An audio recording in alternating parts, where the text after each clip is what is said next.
I will kick this off in 5, 4, coughing, 3, 2, 1.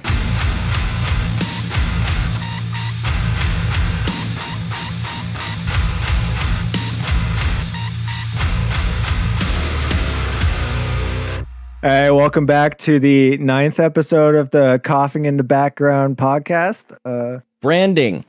It's the 9th episode of the Pillars of Odd podcast. Par for the course. We have Ryan, we got Nick, we got me, we got Ryan again, and also Nick. Hello. Hello, darkness, my old friend. I'm sorry, there's still. I had myself muted quickly because there's still coughing in the background. Jesus Christ, did he just rip a ball? Holy fuck. Yeah, no, he did. Yeah, he did. There's a outbreak of malaria in Brampton. Dab or just normal? Just normal. They're gonna hit dabs tomorrow, I think. They have it planned out. Yeah.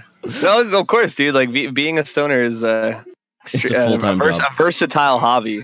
We're talking about versatile hobby. I came home today and realized that I still had a bowl pack from 2 days ago.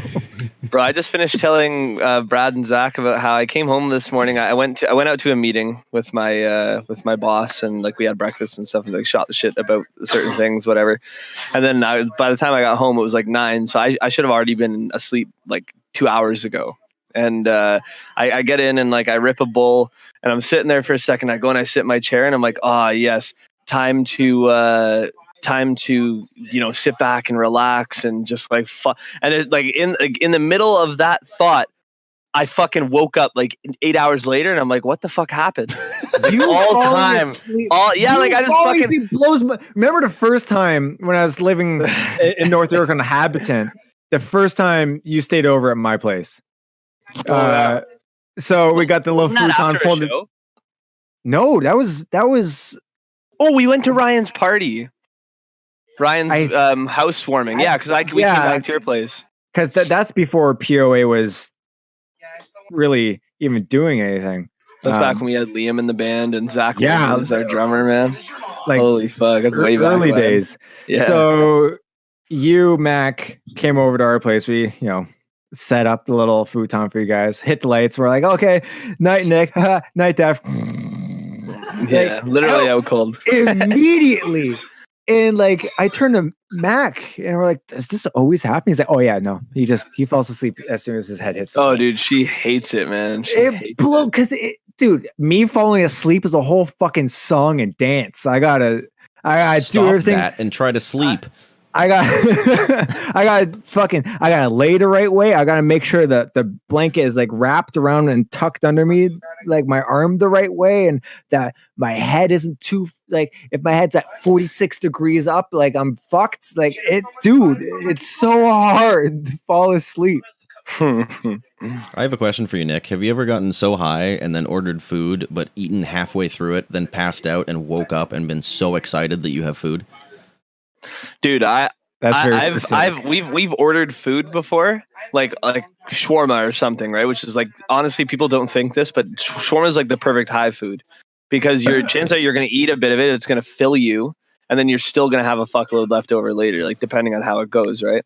But like what ended up happening was one time Mackenzie and I ordered shawarma, and I passed out, and I wake up, and it had been like 4 hours, 5 hours, and fucking Mackenzie just like hands me this food, and I'm just like, oh, the food just got here, and she's like, and I like, touched it. I'm like, why is it so cold? And she's like, dude, you've been out for like 4 hours. Like I hadn't even made the food, didn't even make it to the house. I was fucking. That was fucked, man. I don't have a high food anymore. Pretty much my high food now is whatever I'm into, which is pretty much candy. So like a lot of like gummy worms when I'm high. Oh my God. We came back from the wedding Saturday night and had a lot of these cupcakes that Amanda's sister made, and they're delicious. So fucking good. And they're in the fridge, and I got fucking blitzed. And I'm looking around. I'm like, oh man, I don't have any snacks. Don't have any of this. So I'm looking in the fridge, and I'm like, oh, the cupcakes. And I'm like, I almost cried when I'm opening up this cupcake. I'm like, yes. It's the best. So fucking good. Ever had. So fucking good. Hey, Oh, Ryan, what are I, you playing this week? Oh, sorry. Yeah, it's the video game podcast with the Thanks the for video game asking. boys. Ryan. Hi. No, the question is, why isn't the fucking game up yet, asshole? Yeah, where's the game, asshole? Does he have Ryan, to what are we playing today? Because he waits for my question. He waits for do. the classic. What are we playing today, buddy? So, fucking, there's something I was going to ask really quick, and I completely forgot what it was going to be. Fuck. Is this Dead Space? This What is is Dead this? Space 2. Oh, right from the beginning? Or are you picking a level? Dead Space 1 is Pretty much scary. from the beginning. Dead Space 1 is scarier, but Dead Space 2 just being in that like metropolis kind Dead of. Space 2 is better. One Dead is Space scarier. 2 is better because Dead Space 1 was super fucking linear. It was like, get off the tram, go fix thing, leave thing, go back on tram, go to the next place. And just a lot of spooks. Yeah. It's But Bioshock's open-ended. But it was one of those games. Well, it came out around the time where that was video games, man. Video games were so linear. But no, Dead Space. Oh man, Dead Space 2 is fucking wicked. This is such a good fucking game. I just love the. Isn't there like a whole scene in the beginning where like the space station or like the city that you're on is going to shit? I think that's Dead chaos. Space 3. Game. Is that Dead Space 3? No, it's Dead Space 2. I mean like because he's like under not quarantine, but like he's inside that where he is because he's going nuts. No, like Yeah, like Yeah, he was Dead pretty Space, much taken by the military. Dead Space 2. Yeah. It starts off you're in a hospital and you're all straitjacket, right? Pretty yeah. much, yeah. Yeah, Dead Space 3 is the one where you're in a city. No, it's 2 you're in a city. 3 you're in like a frozen tundra. You start off in a city for like 10 minutes. Yeah, because number 3's see. I always hate I think when number 3 came out, it was the same year or roughly around when Fear 3 came out. And I remember thinking to myself like, damn, this is just the year of games where, although our spooky games where like they're throwing away their spooky factor by Making them action games, yeah. with like, I mean, I love co-op, don't get me wrong, man, but like having that element of being alone taken away in a horror game. Mm-hmm. That and Dead Space 3 was more like horde wave enemy based, Yeah. opposed towards the claustrophobic jump scare kind of shit. Like in Dead Space 1 and 2, every event was your enemy. Mm-hmm. Every event you're looking at, you better not, motherfucker. You know, where Dead Space 3, they would just come out of the ground. So there was like I will no say Dead Space 1 is scarier, but 2 has that one moment where you're back on the Ishimura and you're expecting everything to jump out at you, and it's fucking terrifying. You have those flashbacks where And you're nothing you're just like, happens. I remember what happened here, and it's like Ishimura. Nothing actually happens on Ishimura You're until you get expecting off, like right? this terrifying event of just like you're on the ship from the first game, and it's just sounds, and you're expecting something to jump out for any second, and there's just fucking nothing. I loved it. It literally, like, I was on the floor sobbing that entire time because I was like 12. Man, this is just Dead Space, man. 2 and 3, solid games. Mm-hmm. I can't help but laugh though with Dead Space 3 because I remember everyone's like, "Yo, what if Dead Space but with friends?" Like, oh, and then they're like, "Okay, here you go, Dead Space with friends." They're like, "This is stupid. I hate this." Like, fuck you, community. You asked for it. You specifically. That's like any game though that like doesn't have like a multiplayer aspect. I just love it because look at like Fallout and look at games like Skyrim. But man, like what happens if can you imagine if Fallout had multiplayer? Well, now you can. It's called 76 and it doesn't work. Okay, but here's the thing. 2 things wrong with that. First off, you're right. 76 doesn't work. They accidentally deleted the game. So fuck, man. I bought it when it was $39 and I'm still disappointed in myself. But here's the thing. No one asked for open world Fallout multiplayer. They asked for co-op. Just, I want to play this game with me and my boy. And they're like, guess what? Huge world with 100 people and it doesn't work and everyone hacks? It's like, fuck you, Bethesda. No. Give us New Vegas, but with my boy Nick. Yeah, it's called The Outer Worlds. Yeah, this shit's fucking looks awesome. I really hope it's good, man. I really hope it's good. Nick, get an Xbox so we can play. xCloud, man. Is the Outer Worlds multiplayer? I don't think so. I don't think so. I think 2019, everything's multiplayer. I think it's like a Fallout New Vegas experience because it's the New Vegas guys. They only know how to do one thing, which is make a good game. Yeah, single player role playing. Yeah. Yeah, that's still pretty fucking cool though. It looks awesome, man. I like so fucking good. I just love that they're going back to that old Obsidian style with picking your dialogue options and having all the characters be face on in a conversation like they were back in Oblivion or fucking Fallout 3. Like I love that kind of shit. Fucking Oblivion. Oh my god. I mean, obviously Oblivion is strictly like it's not have nothing to do with Obsidian, but I mean, like let's look at Fallout New Vegas. Like that's like textbook how you do a great Fallout to an already like very very shitty but very like beloved franchise. Like look at fucking Fallout. Sorry, yep.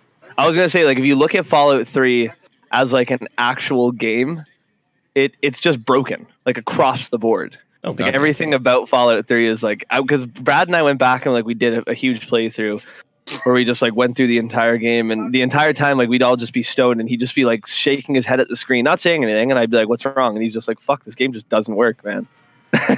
He's like, "I love this game so much, but fuck, it does not work." And I'm like, "Yeah, but like, that's why Fallout New Vegas was like such a great follow up because it just took what was already great and just made it better." But that's the Bethesda thing. Like they have these delusions of grandeur type video games where it's like, Brian, come on, go horizontal. Stop this vertical plasma cutter. No backseat gaming. Anyways, the Greek is online. But so I was like, oh yeah, Bethesda. Like they always made these games that were too big at the time. So like Fallout 3 was this huge game, had so much going on, but nothing could run it. Like you, even like PCs. Like it would crash half the time because there was just too much shit happening.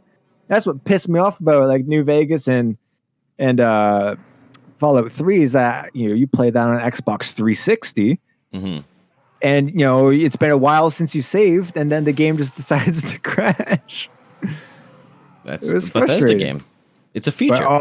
But it was so much fun. Like, those games are wicked. The crashing's a feature. Yeah, just like Bethesda jumping is a feature. Bethesda jumping, yeah, it's a feature. I love Todd Howard. These games are designed to be played for 10 years. Fallout 3 will have 200 endings.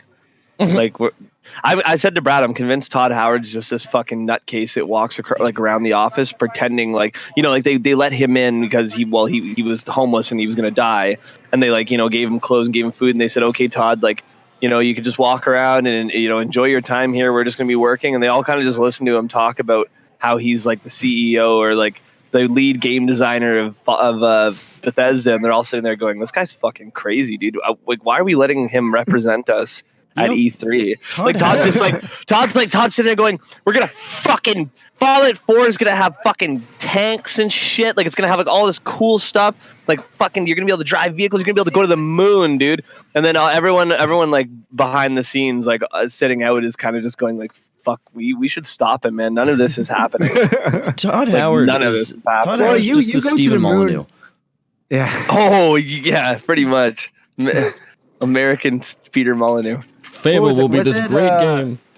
Was it New Vegas where you could go to the moon in the DLCs? Yes. Yeah. The New Vegas DLC fucking. No. Sorry, it was this. There was the spaceship in 3. Yeah. That's what he's thinking of. Mothership Zeta. Yeah, that was Fallout 3. Was that 3? I thought that was New Vegas. No, because it's just it was the final. Yeah, it was the final Fallout 3 DLC, and it was kind of shoehorned in. Like, it was also the most broken of the DLCs. It was so weird, but I honestly loved it. Like, it was just to fucking go on a ship and just fuck up aliens. It was great. That was the one where it's like you got a lobotomy and you got all your whole body replaced with robots, but you're just stupid as shit. And you meet a samurai that's like legit a samurai from the feudal age, and like all these different guys you're meeting on board from periods and shit. This game is still fucking terrifying, man. Is that the DLC where you got the gun with a dog brain? That would like guide all of your shots? I think so. All their DLCs are so like weird that you could say like fuck, you can remember this from this DLC, but like it ended up turning out it's from another DLC. Like look at the one where you're in fucking Point Lookout in Maryland and it's just hillbillies. Yeah. Mutated hillbillies with shotguns. It's fucking crazy. Like what are they trying to say? That Maryland is a shithole with a lot of hillbillies? The DLC I'm thinking of is it's Fallout New Vegas Old World. Oh yeah, okay. Where Old you World get kidnapped and get your brain taken out, and then your whole body placed with a robot body. I didn't get shit for this. I didn't like New Vegas. I never finished the base game. Really? Yeah. I've never because like I have like a really hard time with diverging paths and picking a path. The worst part was you get to that one point where you essentially realize that it's like, okay, if I pick A, it's going to end this way. If I pick B, it's going to end this way. Mm-hmm. And there's like, okay, I'm going to side with the robot. Okay, well now I know how it ends. Oh, I'm going to side with Caesar. Okay, I know how it's going to end. There's four different fucking endings, dude. Like it's ridiculous. Yeah, but it's not like you have to do anything for them. You literally just have to make one dialogue choice, and it gives you the rest of that ending. That was my problem with it. Yeah. Like there was no work or love put into it. It was essentially just, we need to finish this. Let's just make it a dialogue tree. Fuck it. Well, it was a rushed game, right? New Vegas? Yeah. Yeah, well, technically. I mean, like, I remember when New Vegas came out, like, what is it, 2 years after Fallout 3? And I was sitting there. Yeah, what the fuck? Hold on. Fallout 3 was 07, I think. Fallout 3, 2008. New. Yeah, 2010, October 19th. So 2 years. Yeah, so 2 years. Yeah, so 2 years apart. I mean, I guess that's wow, like literally, like literally 2 years apart. Anyway, so fucking.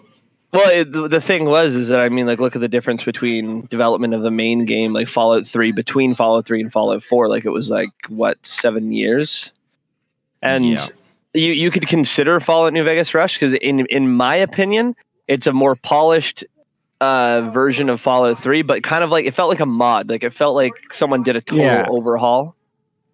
And added in new vocal lines and stuff. I would say it's also rushed in the sense that even though 2 years I would consider the like standard, game development time in a way. But how big that game is, 2 years is not enough. No, not at all. Yeah. To bring something like that to full quality. Like, I mean, fucking, this was during a time period where Fallout 3 had just, like, Fallout 3 and Oblivion were so well received that, like, fucking Bethesda was pushing, like, full steam ahead with their marketing and with their games and all the IPs they were picking up and shit. I mean, do you guys remember a game called Brink? Yeah. That, like, fucking first attempt at parkour first-person shooter? Yes. Yeah. Fucking think about Brink, and then think about all the games that were released around Brink from Bethesda GameWorks. And it's just insane. Like they, like I'll go back through some of them, but they released like, let's see here. During this little bit of a time period, they were releasing all these fucking weird IPs, man. Wait, does anyone remember Wet? Was Brink developed by Bethesda? Yeah. I thought it was just published.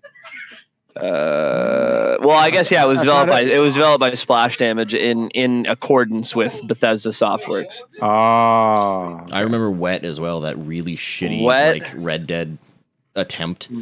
Rogue Warrior. Rogue Warrior was so much fun, but not worth paying $60 for. I rented it, thankfully. It's just a funny little like fucking game that I'd buy for $5 if I could find it or something. Wasn't Rogue Warrior that attempt at like revitalizing the army dude? Yeah, bringing back like the character, like the army, like the tough like army guy, whatever. It's so funny because I feel like if a game like Rogue Warrior it's now 10 years old. If it had released like yesterday, man, it would not do well in this political climate. Because he used to call like the North Korean guys he was fighting like all kinds of slurs, like racial, homophobic. Like it was crazy, man. Every second kill was, how do you like that, you fucking, and then insert racial slur here, or insert just racist Duke Nukem. So basically, bad. Yeah, no, actually, that is the perfect way to put it. Fucking like with an old man kind of Clint Eastwood complex, and it's all based on a real person too. Richard Marcinko. Richard Carrera. Yeah, that guy, my friend. My friend. It was rated worst game of 2009. Wow. Wow, that's in 2009. Like you have to work to be the worst gamer on that. That takes effort. Jesus, man. You guys were talking about like the Army Man game. Like I don't remember the last time I've seen one of those. Pretty sure that company went defunct. Playing this game with no sound sucks. I can hear it. I can't. Well, yeah, it's because you're fucking stupid. They've called me mean. Nick, you weren't here when I told Ryan, but I pulled up that review that I read this morning. So it's a review of us. Is it a new one? Because you showed me the other one. It's new in the sense that I found it today. It doesn't show me anywhere on the page when it was posted. I just want the Indonesians to do a fucking review of us, man. I love it when they do that kind of shit. So let me read it. So this is the best translation I can make from Spanish. It's from Spain. Mm-hmm. Of us. Now, before I get into it, I do want to say that in these 2 paragraphs, there's maybe 3 periods. Okay, so remember to breathe. And this author loves their commas. So here we go. By Luchard. Friends of the Gods of Metal from Toronto, Canada, the quintet of Deathcore Pillars of Autumn launches The Masquerade, combining brutal riffs, heavy passages, and complex guitar solos, accompanied by the environmental and symphonic elements, all while a demonic voice reels lyrics brutal.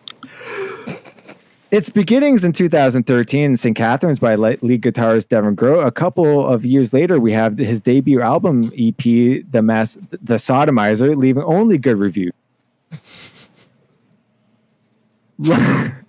Launched on May 31st, it's mixed and mastered by Gustav Juristad and produced together with Gustav Juristad. It sounds tremendously brutal and sonic beatings that will make you hurt to the bone. At the end of the 9th cut, the interlude seems to give you a spit.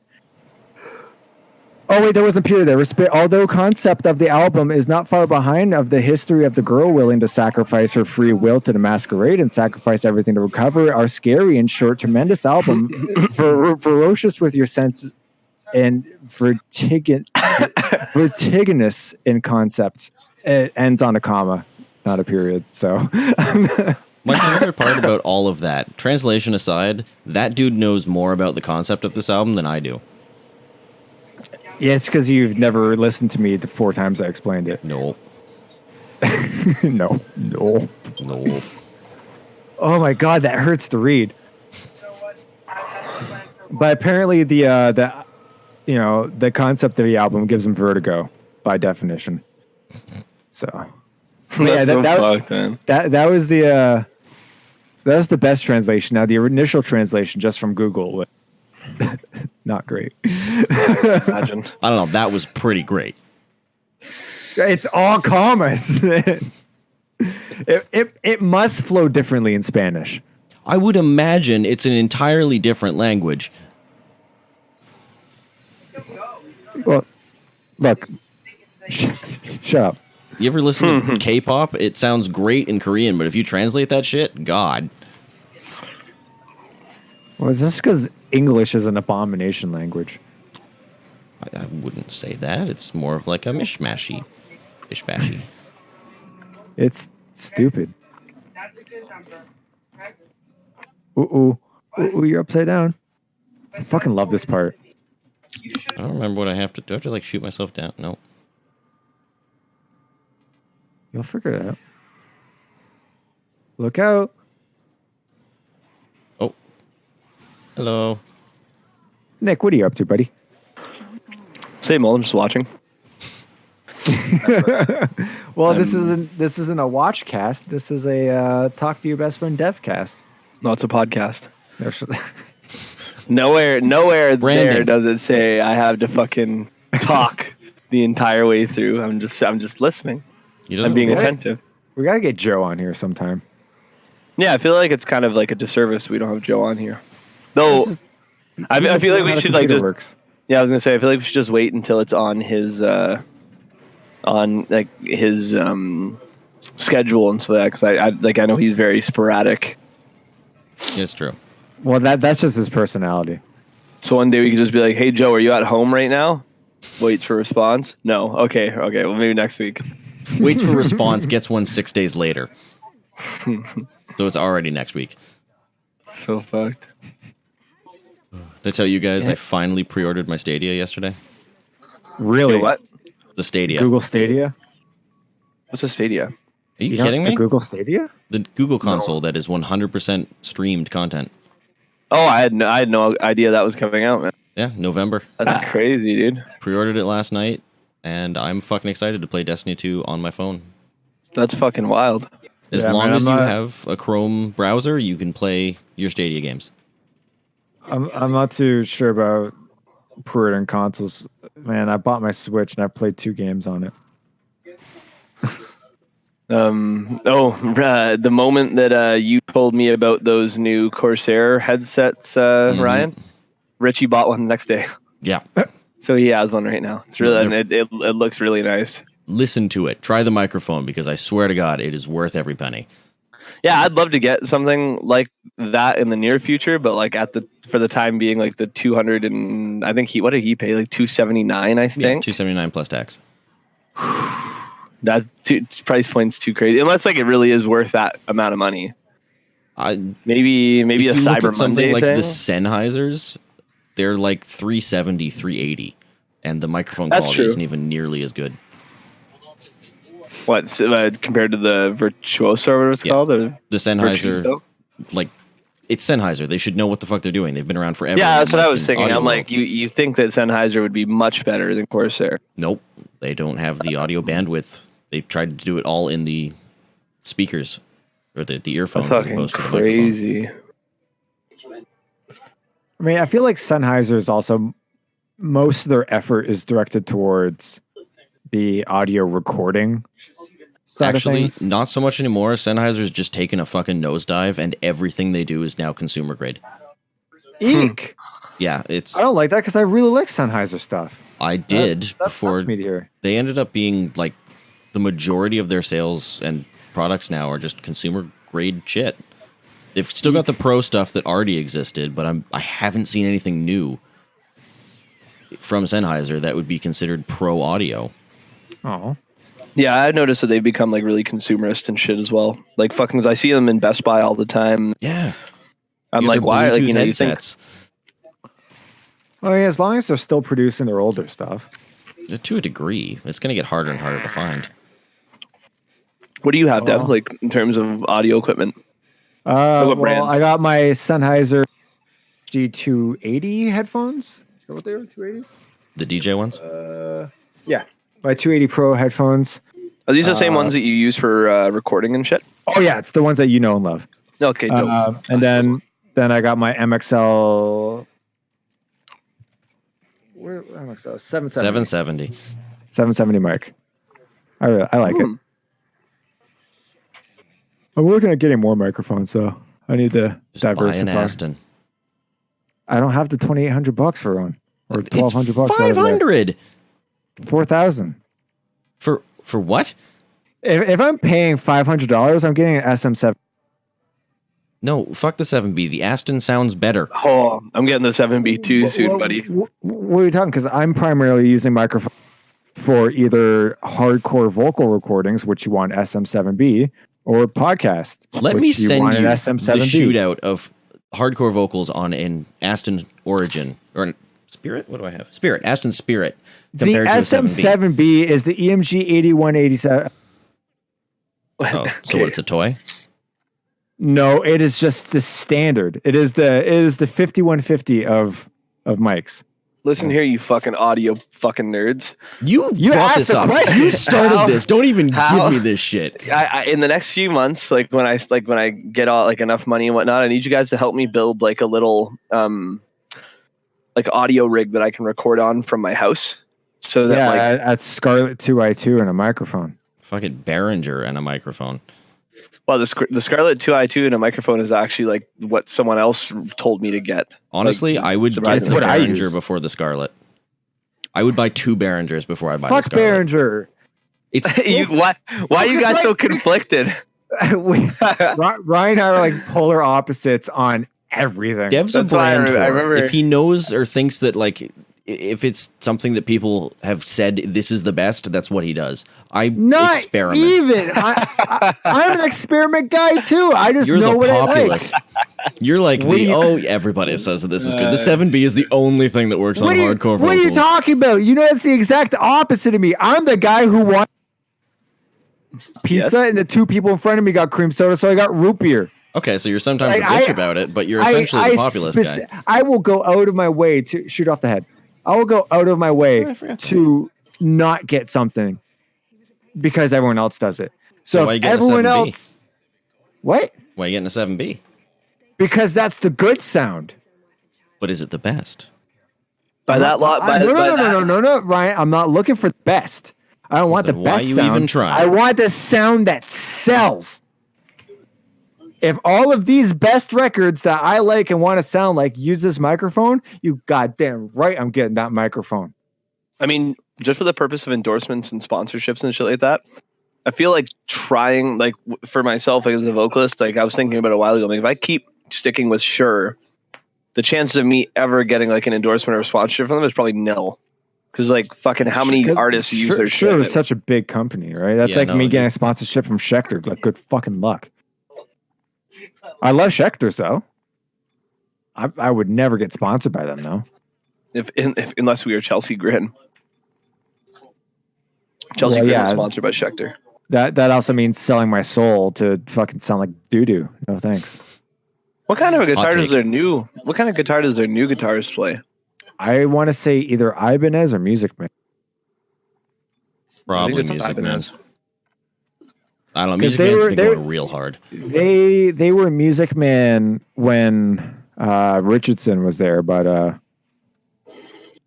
don't know. God, I Music miss Man's been going Richardson. really hard on their promotions and like. I really, artists. really, really badly miss Richardson era Chelsea Grin. I know a lot of other people don't, but I loved it.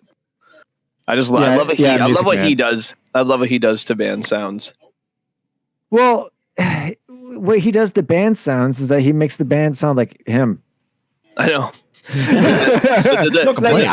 The Discovery era Boo, man, fucking. I love when he joined Chelsea Grin. Everyone's like, "Oh, they just sound like Born of Osiris now." I'm like, "Born of Osiris didn't even sound like that. Like, it just sounds like Richardson." I mean, look at Born of Osiris now. They sound nothing like Richardson era. But you can tell they tried to keep that. Yeah, I'd Like, say they if- did. I say they did throughout the machine, but then what? Not the machine. Sorry, that's the name of the song. The fucking what is it? Tomorrow We Die Alive. I think. But then, yeah. then they dropped it in Soul Sphere. They dropped it completely and went for like this kind of more poppy, upbeat. Well, that's Sumerian Records though. Yeah. Mhm. Literally poppy on Sumerian Records. She released another single, and it's not good. I was really hoping that we get some good shit out of her because she's at least trying to push something like different. Well, I was hoping for maybe like a baby metal thing where I'm very conflicted with baby metal. There are songs that like I enjoy baby metal, Mhm. but there are songs that I enjoy really, babies. really hate. Like I think it's called "Give Me Chocolate." I fucking love that hate- song. I hate that song. It's just I just don't like how it sounds. But songs like Mejitsune, oh my god, like they have either like Starlight and Karate, like these songs are so fucking good. And then they have songs that are just so fucking bad. Wow, like every band. No, Dog Fashion Disco, every song is good.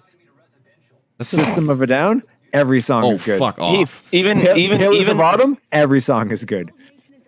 Even as a major fan of Coheed and Cambria, there are songs they have that are weak. Absolutely. What What I was saying their to Mackenzie, 2014 album?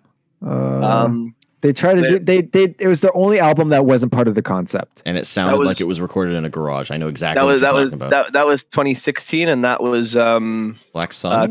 Color Before the Sun. Color Before the Sun. I think, Ryan, you're thinking of Year of the Black Rainbow. 2015. That's the one. Year of the Black Rainbow is the one that sounds very metallic. Those two albums sounded like they just lost their entire production budget and had to do it in Claudio's because garage. so fucking when they joined Sony BMG or something, Sony BMG Sony Music, BMG. whatever it was. Yeah, so when they joined Sony BMG for that record, they even, like Claudio said, he's like, it was like one of our worst record cycles because the music didn't come out the way we wanted it. Or the production wasn't the way we wanted it. A lot of the direction wasn't the way that we wanted it, and like just everything about it. Is that the what the fuck? Anyway, so a lot of people didn't really like Year of the Black Rainbow because it was like very metallic sounding. Like I love it as like an album because it's got like some really, really solid songs on it. Like Here We Are, Juggernaut's fantastic. Pearl of the Stars is good and all that kind of stuff. But there's one song on it in particular that I can't fucking stand. I've talked to Mackenzie about it like dozens of times. She's like, I don't get why you don't like it. It seems like the most like you song out of them all. And it's called Guns of Summer. And the song, that's the fourth song? Third song. Yeah, you're right. Yeah. It's just like it kind of reminds me of like fucking like they were trying to get really, really deep with the way they were. It kind of felt like they were trying to do a Coheed version of a Dillinger Escape Plan song, and it just wasn't working out. Like I said to her, I'm like, it's so uncomfortable to listen to because it's just this like really whack guitar and bass playing at the beginning, and then the drums are very sporadic and all over the place. And I'm just like, if I was listening to grindcore or something, and I was like, yes, this is how this is supposed to sound. But when I listen to a fucking Coheed song, I'm like, where's the melody? Where's the feeling? Like, where's the expression? Where's and shit? the heart? It felt angry without being angry, if that's a good way to put it. And I don't like music that seems like it's conflicted with its identity. Like it's not. Yeah. Like it's not self-aware. I like music that's self-aware, in a good sense. And I like music that's not self-aware in a good sense as well. Like when you listen to something like I Wrestled a Bear Once, like they're all over the fucking place, but for like a fun reason. And they capitalized on a great period of time for music when bands like I Wrestled a Bear Once and fucking Arsonists Ate All the Girls, or Get All the Girls, sorry, Get All the Girls. And what's the final one I was thinking of?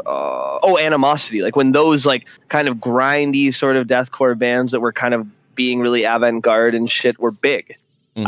I don't like it when a band goes off the beaten path because their fans keep saying, well, you guys sound too generic. Okay, well, we sound so generic that we're going to go so fucking far right and create this song that's just all over the goddamn place. And then it just has an adverse effect. Like they release it and people go, oh, this is garbage. And then it's just like, but this is what you asked for. No, we asked for a little bit of difference in your sound, not complete identity crisis. Yeah, and that's where Coheed went. I think it's also tough for a band like Coheed, where it's like you're a concept band in the sense that there's a band I listen to called Mechana, where they're the same thing. It's like the whole band is one concept. Every album is a new chapter. Yeah, it's the following mythos. Just sounds like big overarching mythos. It follows its own story, like unlike us, where it's like each album's a story, but. So you claim. Other than that, shut up. See what I said. Coheed, but it's gonna happen. You're gonna come across one song where they're telling a specific part or trying to convey a specific feeling with the story, and it may not line up. And I feel like that's a lot of time where music and plot will always have a disconnect. Like you can try to explain a plot musically, and sometimes it may not land. So you have an album that sounds very diverse because, like, you're right, they're all telling a singular chapter. Each song is a singular chapter of a very different story. Each like, or very, very of the same story, very different part across. Like, you know, you could have a song that's is dedicated to a chapter about like grievance, and it could be something slow and melodic and whatever, and then you could have something about anger, and it's just all over the fucking place. Exactly, right? So it's like the album itself isn't following, or the band itself isn't following a specific feel, but each song has to hold merit to what it's talking about. So you can't really have a chapter about anger or grievance and have it sound like a pop punk tune. You know what I mean? Mm-hmm. You know what? Heard Neck Deep? It's Neck Deep. Life's not out to get you. Fucking, I'm actually gonna go see Neck Deep soon. Not out of my own free will. I was about to say, like, who's dragging package. you? No, they're with a tour package, and there's a band there that I really want to see, and it's just unfortunate that fucking hold on. Oh, fucking Silverstein's 20th anniversary with I the Mighty, and Amanda was telling me about that. Yeah, we might be going to that just to see I the Mighty. Oh man, I mean, I the Mighty headline shows are definitely like where to be, but I mean, I love Silverstein too, so to get to see two bands, I'll just have to suffer through Neck Deep. It's Silverstein's tour, right? 20-year, anniversary. Yeah, I was saying fucking nuts. Like, I'm surprised that Silverstein's still around, or if they're just coming back for this. I didn't even know that they formed in 1999. I didn't even think that like post-hardcore was a big thing back then. Didn't even know music was a thing back then. But yeah, Ryan, I was saying to Dev like a long time ago, one thing that I'd love to do with the music, in terms of like our conceptual background with each album being a different story, is in lyrically or like musically throwing in little throwbacks, kind of like almost seemingly like little Easter eggs where everything kind of pieces together. Like you can kind of, like there's maybe you do like I love when bands do like a throwback riff to like another album. Like Coheed does it all the time too, where like there'll be a part of an ending song where they rehash a riff off of like their first fucking album, and you're like, whoa, man. Like, unless like if you're a true fan and you're listening for that kind of shit, it's the most gratifying experience. But at the same time, couldn't really that just be lazy? At the same time, couldn't that just be seen as lazy?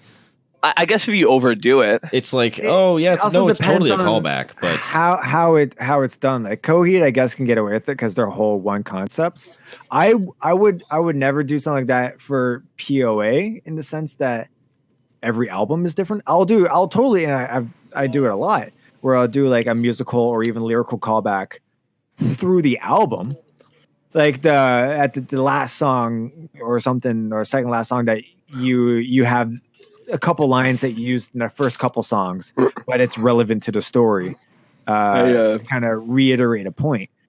Yeah, I would totally do that, but I wouldn't bring back like a guitar riff from Sodomizer on a seventh album. Does that mean that Dragon Force's entire career is a callback to their first song? Oh, of course. But I was gonna say, Dev said something funny there about callbacks and that, and like, never really. Sometimes you like kind of stumble upon whatever. But fucking, we're sitting in the car one day, Richie and I, after work, and fucking My Damnation by Chelsea Grin comes on, and he's listening to it for a second. He's like, "Oh, is this like Murder of Crows?" And I started dying. And I looked at him. I'm like, my favorite part about each new musical effort, like with Pillars from Dev, is who are we gonna copyright? Like who are we gonna plagiarize next? Plagiarize next.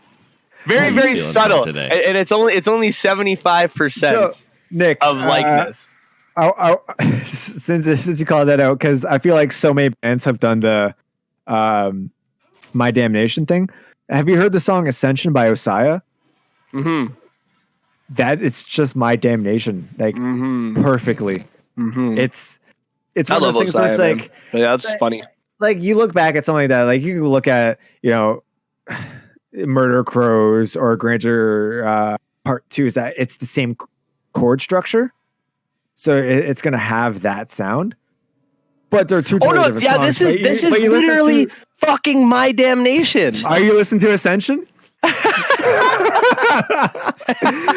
what I mean? There's literally totally different words. Like, it doesn't sound similar. It is the same. The only thing, exact same. The only thing it's missing that would make it sound 100% like My Damnation are the beginning blast beats. Whenever it's in between. Yeah, it's the guitar itself. That is identical. Just My Damnation. You didn't answer the question. Who are we ripping off on this album? Well, I say we okay, boys, we're gonna go deep. We're gonna go real deep here. We're gonna copy Osaya, who copied Chelsea Grin, but we also copied Chelsea Grin. So we're just gonna be copying them. It's like we're going deep. Like we're going in. Well, are we gonna copy Chelsea Grin when they copied Diarda's Murder? Hey, motherfuckers, you copied fucking Chelsea Grin. No. We copied Osaya. They copied Chelsea Grin. Is that like a legal loophole? Can we technically get around it by being like, no, we didn't copy you. We copied these guys. Osaya, you think I'm afraid of them? You think they have the money to sue me? Now Chelsea Grin, they definitely have the money to sue me. Now, I got a question. So, did you guys see in the community the whole flaw lawsuit, or not lawsuit, but plagiarism shit going on? No, what's up? So there's this, I don't want to really call them well-known, but they were a band from like the 90s, early 2000s during the new metal scene called Flaw. They didn't really go anywhere, but was flawed. Their new guitarist has not just been stealing riffs, plagiarizing entire songs. No, perfectly note for note, would relearn all the tunes and do everything perfectly. Copy those songs and then use them as his own. And now he finally got outed for it, and it's a whole thing going on. That's fucking crazy. But do people have nothing better to do? But here's the thing. Let's say. Did you hear what he said though? Did you hear what he said in response? I read his status, and he got kicked out of the band for it. But I got a question. I got a question for that though. Is that so? Let's say Flaw copied this YouTuber, right?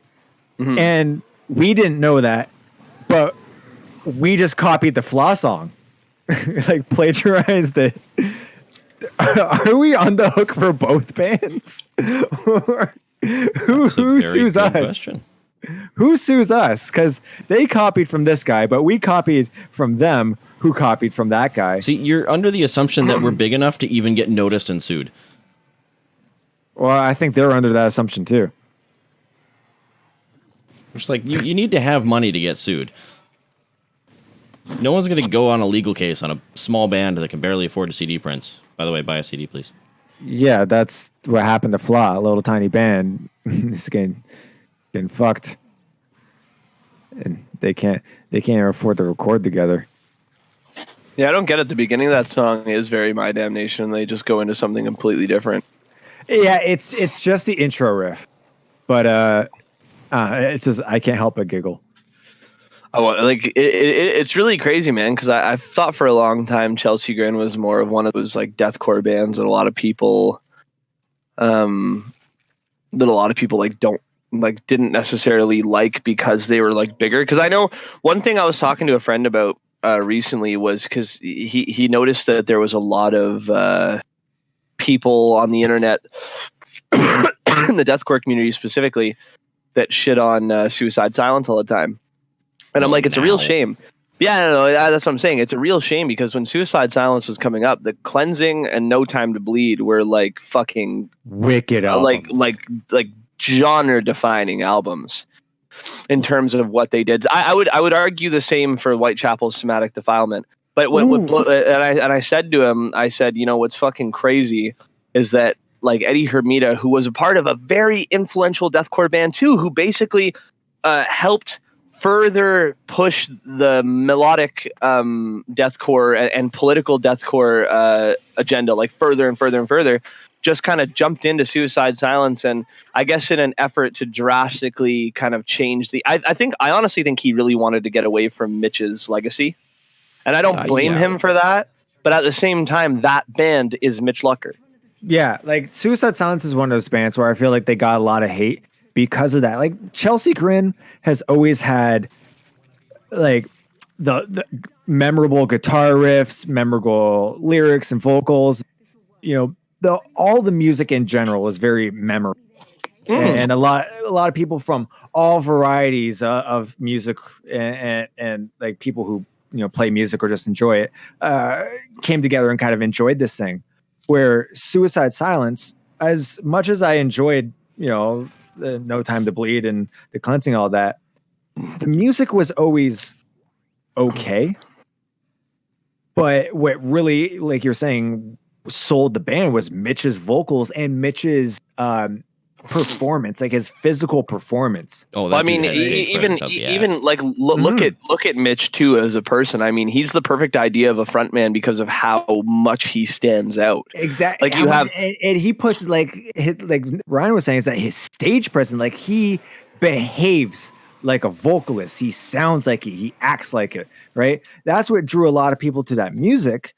Once you not only take that aspect out, but then change it. The only people that are loyal to that band have now been alienated. Yeah, it's unfortunate that Mitch died, but then you bring in this asshole who's trying to just cover it all up. Fuck this guy. I will always stand by this. That I feel like Suicide Silence should have opened up the vocal spot to a dedicated fan. Do what I think North Lane did, where like audition, try out, right? Because there are so many vocalists out there that could do Mitch proud. Yeah. Would you agree though? Yeah, I was gonna say, would you agree though that in trying to make it his own, that maybe he went out it the wrong way? Oh, 1,000%. Do we need to talk about Doris? I could talk about Doris for a minute. I thought that the You Can't Stop Me, I thought that album was perfectly fine. Like I think it was a decent follow up to the Black Crown, and it kind of went in a more like heavy direction. But it all kind of melded together. Like there was nothing that really stood out about that shit. But that's what I'm saying, is that like musically, Suicide Silence has, in my opinion, has never been memorable. There has never been a guitar riff or a breakdown that really jumped out at me. Okay, hold on. Okay, hold on. Yeah, YOLO, and let's talk about The Cleansing, because The Cleansing is a god tier album. Right? Like as soon as Unanswered kicks in, you think of but you think of the vocals. Like when I think of Cleansing, I think of just sit back and relax, put your fucking shades on, like that kind of shit. But it's always Mitch and the lyrics, because they're always so upfront in your face. Like Suicide Silence was one of those deathcore bands where the music was secondary, vocals is primary. But right? I still do stand by. I think that that like Unanswered has got to be like one of their, if not their best song ever conceived, even better than YOLO.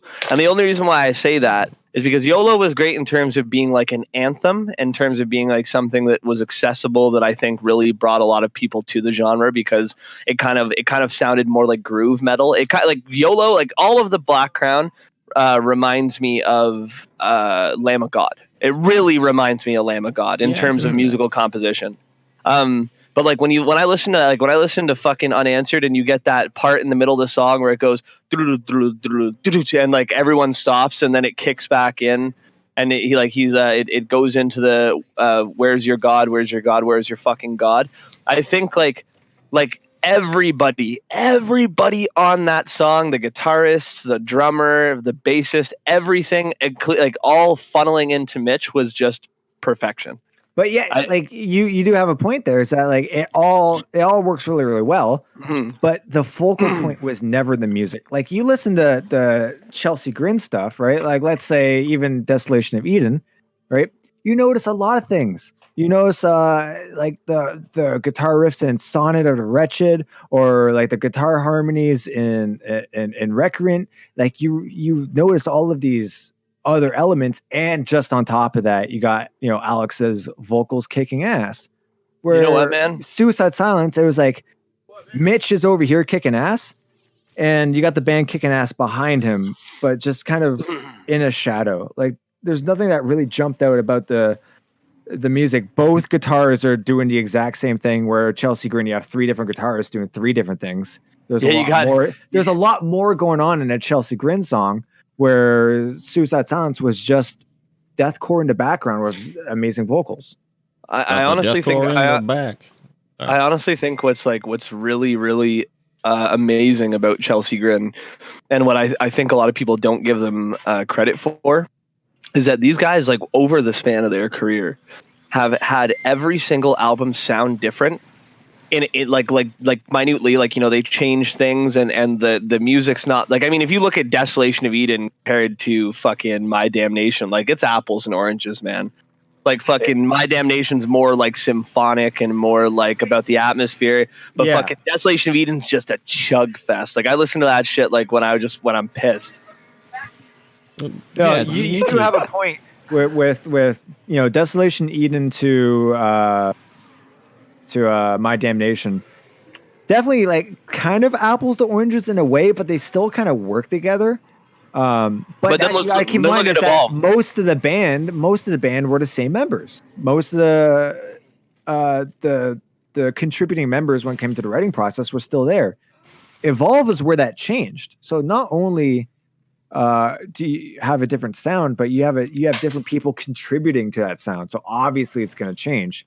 And I think that's the difference again between Suicide Silence and Chelsea Grin is that Chelsea Grin constantly had new members changing the sound. Hold on really quickly. Suicide Silence has been the same lineup except for Mitch. Really, really quickly. Sorry. Did you see the message we just received on the band page? No, I don't look at Facebook. Hold on. Hold on. I'm watching our notifications and shit. Okay. So John C. Message Pillars of Autumn saying answer. Well, why would you say his full name on the podcast? Oh, edit that out, Ryan. Thanks. Answer to the riddle. The front door to let your parents in. And then 2 minutes later, sorry, this is the wrong Autumn, and I'm sorry for the random message. Okay. You know what? I appreciate the honesty. Send him a CD.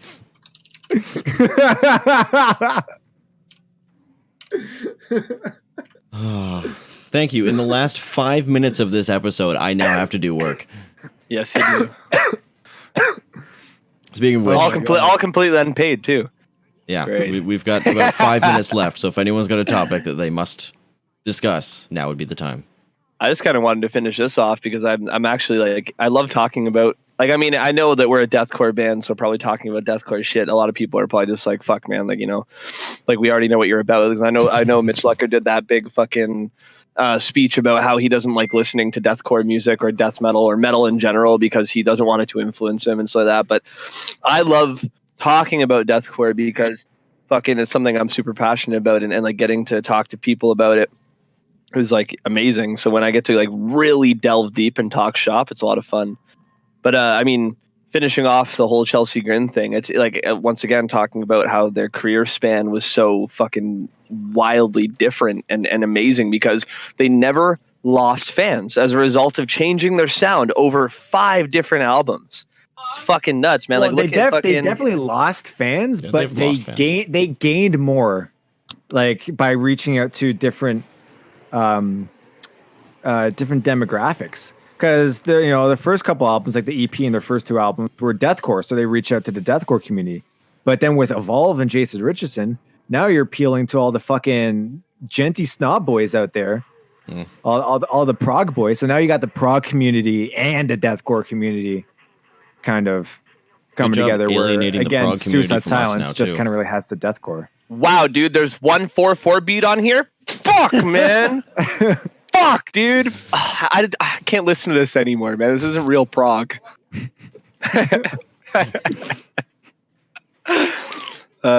This is a polyrhythmic. It's kind of funny too. The only Chelsea Grin album I really did not enjoy was just because, and honestly, it was because of the lyrical content, which is really funny to say. But was Self-Inflicted. Yeah, I hated Self-Inflicted. I didn't mind the music so much, but you hear the lyrics cut through, and I'm like, Alex, like it's so cringy, man. Yeah, Alex did get pretty fucking. Oh, fuck. Because that's when he started getting into his rap persona. So a lot of the rap, like that you would like, a lot of the shit you'd hear in like old school hardcore, like it was a lot of that. Say that to my face, pussy. I'm gonna fucking knock you out, pussy. Like that kind of shit. So yeah. So it's that fucking it's that. Here's the thing: is where Attila does it with good effect, though. Yeah, Chris owns it. Like Chris knows he's a douchey fuckboy. But it's crazy. That's part of his thing. Where Alex wasn't a douchey fuckboy. He was just kind of getting into his rap persona. Do you guys find it wild that Chris Franzak, like nowadays, is actually a really big voice of reason in the metal community and in the deathcore community? And he's like, I don't find that weird at all. It's crazy. Like he's done like a complete 180 in a sense because now he's advocating for all this shit and like stands out against. He's always done that, though. He's always done that. He's always been brutally honest and brutally open. He's like, but I thought it was more. Dude, and you want to suck dick? That's cool. I dig that. I'm not going to tell you what to do, but you also don't tell me what the fuck to do. Fuck you. Okay, I guess what I meant was like in this time period, it makes more sense. But like 10 years ago, when you could say like. When you could say a homophobic slur and get away with it, and everybody would just say it was normalized. Like I said to the boys, I'm like, back in elementary school, man, I used to drop that shit all the time. And I'm not a homophobic person by any means, because you didn't realize like the cultural. Yeah, that was the cultural way. But here's the thing, though, and that's why I kind of really like Chris Franzak for that. Is that even though he understands that, he will still say it. Yeah, that's what I'm saying. Like way back when, though, like I mean, back in the day, it came up differently because I used to think he was cringy as fuck. Like, but like when you were saying like, oh, if you want to suck a dude's dick, like go ahead and suck a dude's dick. Nowadays, that's like word, brother. Like I'll drink to that. Like that's fucking, that makes sense because like that's the that's the time and culture we live in. But back then, it would have been like, no, the fuck, that's gay. Dude. Well, think about it this way, Nick. What the fuck are you? What's wrong with you? Think about it this way. If 5-10 years ago, Franz was fucking insane to the point where what he said seemed crazy. Now the political climate has changed so much that he's a voice of reason. He was like the fucking metal Onision. He was just all over the fucking place. Okay, don't compare him to Onision. Onision's like, he's next level in a bad place.